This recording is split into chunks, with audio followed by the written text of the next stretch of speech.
श्रोते हो नमस्कार. राम राम माझ्या छोट्या मोठ्या बालमित्र मैत्रिणींनो, कसे आहात? आनंदात ना? काल सांता बाबा आले होते का? बालमित्रांनो, सांता क्लॉज त्यांच्या उदार स्वभावामुळं कॅथलिक चर्चने सेंट निकोलस यांना मुलांचा संरक्षक संत म्हणून घोषित केलं आहे. आज आपण अजून एक गोष्ट ऐकणार आहोत, जी लिहिली आहे सिसिलिया कार्व्हालो यांनी, आणि गोष्टीचं नाव आहे पायमोजाची मज्जा. चला तर मग ऐकूयात. सांता क्लॉजच्या घराबाहेर 5 रेनडियर जोडलेली घसरगाडी तयार होती. सांताने आपला लाल डगला चढवला, डोक्यावर कोणासारखी लाल टोपी घातली, त्याला शुभ्र फरची किनार होती आणि चंदेरी जर देखील होती. पाठीवर भले मोठे बोचके घेतले, खेळण्यानी भरलेले, खाऊनी भरलेले, तेही लाली लाल.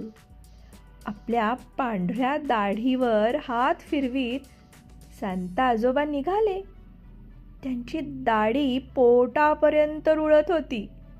सांताने मोठ्या थाटात रेनडियरच्या रथात प्रवेश केला. बाहेर सर्वत्र बर्फ पसरलेला होता. रस्ता तर हिमात कधीचाच लुप्त म्हणजे लपून गेलेला होता. मात्र त्या उंच सखल हिमाच्या उंचवट्यावरून गाडी निघाली देखील. 5ही रेनडियर एकमेकांच्या बरोबरीने दौडत निघाले. रथावर आरूढ झालेल्या सांता क्लॉजच्या पोटातील पाणीही हलत नव्हते बरं का. हलत होती त्यांची फक्त शुभ्र दाढी आणि त्यांच्या टोपीवरील गोंडा. रेनडियरांच्या डोळ्यात विलक्षण तेज होते. आपल्या विशाल डोळ्यांनी ते समोरच्या हिमातून म्हणजेच बर्फातून मार्ग काढीत होते. इतक्यात मोठ्या रेनडियरच्या डोक्यात एक कल्पना आली. आपण विचारावं या नाताळ बाबांना की कोठे जाणार आहेत ते, मग आपण पुढे कूच करू. थोडासा उंचवटा आल्यावर 5 रेनडियरांचा तो रथ थांबला. थोरल्या रेनडियरने आपल्या सोबत्यांना म्हटलं, आपण विचारूया का या नाताळ बाबांना की कोठे निघालेत ते या रात्रीच्या कडाक्याच्या थंडीत. पौर्णिमा आहे म्हणून बरं, आकाशाचं आणि त्यातल्या चमकत्या ताऱ्यांचं प्रतिबिंब पडलंय या बर्फावर, म्हणून वाटतंय की कोणीतरी थोर व्यक्तीचा जन्मदिवस असावा आणि याच दिवसात नाताळ बाबा अगदी मध्यरात्री फिरायला निघतात. ते का का बरं? थोरला रेनडियर म्हणाला, नाताळ बाबा, अहो नाताळ बाबा. कुठे निघालात आपण? रथात रेलून बसलेले सांता आजोबा म्हणाले, अरे चा, यावर्षी तुम्ही रेनडियरांची संगत वेगळी दिसते आहे, नाही का? गेल्या वर्षीच्या जोड्या नाही आल्या यावर्षी? थोडेसे आश्चर्यचकित होऊनच सांता आजोबांनी विचारलं. बरं बरं, सांगतो मी. आपल्याला जायचंय येथून 10 किलोमीटर दूर एका छोट्याशा गावात. त्या गावातल्या घराघरात बालकं आहेत आणि रस्त्याच्या कडेला काही बेघरांचे आडोशे आहेत. त्यातही काही लहान मुलं आहेत. त्यांना खेळणी द्यायची आहेत, खाऊ द्यायचा आहे, केक, चॉकलेट्स, ड्रायफ्रूट्स, फ्रूट्स आणि अन्नधान्य देखील द्यायचं आहे. ओ, असं काय? दुसरा रेनडियर म्हणाला. मग आपल्याला लवकर पोचायचं आहे का? तिसरा रेनडियर सांता क्लॉज आजोबांना म्हणाला. हो तर, पहाट व्हायच्या आधी आपल्याला परतायचं आहे. ही सारी छकुली धाकुटी झोपलेली असतील तेव्हाच त्यांच्या घराकडे आपल्याला पोहोचायला पाहिजे की नाही? 5ही रेनडियर एकमेकांकडे बघत राहिले उत्सुकतेने, आपले टप्पोरे डोळे आणखी मोठे करीत. नाताळ आजोबा पुढे म्हणाले, त्यांच्या घरासमोर किंवा त्यांच्या बिछाण्यालगत एक मोठा पायमोजा टांगलेला असतो. त्यात आपल्याला या साऱ्या वस्तू ठेवायच्या आहेत. धाकटे रेनडिअर म्हणाले, हा मोठा पायमोजा कोणाच्या पायाचा असतो आणि एकच पायमोजा असतो का? मध्यम चणीचे रेनडिअर म्हणाले, तुम्ही तर इतके उंच धिप्पाड आहात, तर तुमच्या पायाचा का हा मोजा आजोबा आहे? नाही रे गड्या, हा मोजा म्हणजे मज्जा आहे. काळाच्या पायाचा आहे हा पायमोजा. येशूचा जन्म झाल्यापासून तर आजपर्यंतचा काळ, मोठा वेळ, किती मोठा काळ आहे ना हा. आणि त्याची पावलं तर किती मोठी असणार. यावर 5ही रेनडिअर आपले कान टवकारून ऐकू लागले. सांता म्हणाले, डिअर रेनडिअर, अरे काळानंच घातलं ना जन्माला एका महान व्यक्तीला, येशूला. तो तर जन्मला गोठ्यात, मात्र त्यांचं पाऊल तर जगाला गवसणी घालणारं होतं. विश्वाचा तारणकर्ता होणार होता ना तो. इतक्यात आपले पाणीदार डोळे मिचकावत एक रेनडिअर म्हणाला, पण ते तर बेथलेहेममध्ये जन्माला आले होते ना. तो तर वालुकामय प्रदेश. त्यांनी कधी घातले होते का मोजे?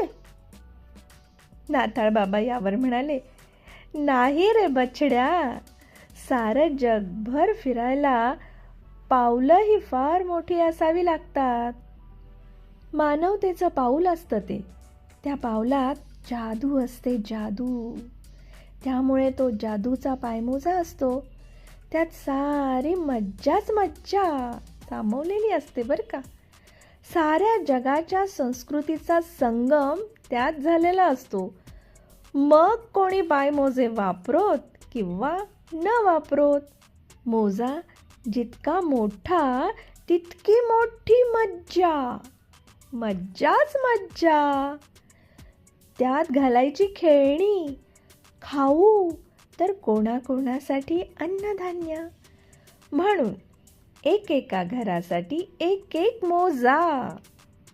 तो आपल्या घरासमोर टांगून किंवा आपल्या खाटेच्या टोकाला टांगून ठेवायचा आणि शांत झोपी जायचं. काही म्हणून चिंता करायची नाही.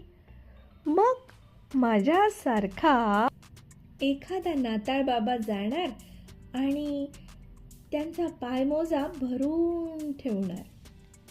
ख्रिस्त जन्माच्या आदल्या रात्री किंवा मध्यरात्री किंवा पहाटे हे सारं ठेवलं की त्यांचा पुढचा सारा प्रवास एकदम प्रसन्नतेचा होणार.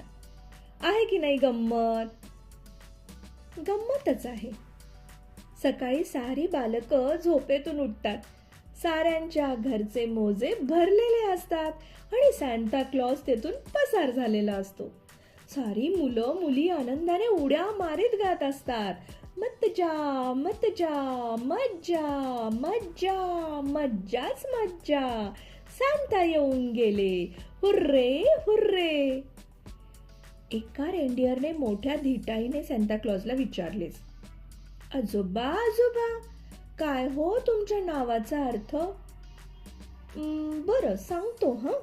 मी सांता क्लॉज म्हणजे ग्रीक बिशप सेंट निकोलस. ते काय करायचे माहितीये का? नाताळच्या रात्री गोरगरिबांना भेटवस्तू द्यायचे, अन्नधान्य वाटप करायचे. जगाचा तारणहार ज्या दिवशी जन्माला त्या दिवशी कोणी उपाशी राहू नये, दुःखी कष्टी राहू नये म्हणून ते समर्पित जीवन जगले. त्यांच्या या सेवा कार्याबद्दल त्यांना संत पद मिळालं. संत निकोलस या नावाचा पुढे अपभ्रंश होऊन सांता क्लॉज असं झालं. आता क्लॉज म्हणजे काय माहितीये का? सांगतो हं. क्लॉज म्हणजे प्रधान विधान, म्हणजेच महत्वाचं वाक्य, म्हणजेच कायदेशीर कलम. सेंट निकोलसने आपलं आयुष्य एक महत्वाचं विधान बनवलं. हो, महत्वाचं विधान. त्या विधानाला अर्थ देण्याचा प्रयत्न आम्ही आमच्या परीने करीत असतो. सांताला मध्येच थांबवत धाकुटे रेनडिअर म्हणाले, पण डिअर आजोबा, तुमच्या झग्याचं रहस्य काय? अच्छा, तेही सांगतोय बर का. सारं बर्फगार आणि हिमशुभ्र व्हायच्या आधी आपल्याकडली झाडं कशी होतात बरं? सांगा. लाल भडक किंवा पिवळी धमक. वसंतात सारं रंगाचं साम्राज्य पसरतं. राजेशाही लाल रंग तर अधिकच छान खुलून दिसतो. झाडं तुमच्या शिंगांच्या रंगाची होण्याआधी ती लालचुटुक होतात, हो की नाही? ती आठवण जपण्यासाठी मी लाल झगा परिधान करतो, लाल टोपी घालतो. हिमतल सृष्टीचा मी लाल बादशहा होतो आणि दिमाखात फिरतो. आनंदाचे, उत्साहाचे, मायेचे वाटप करीत.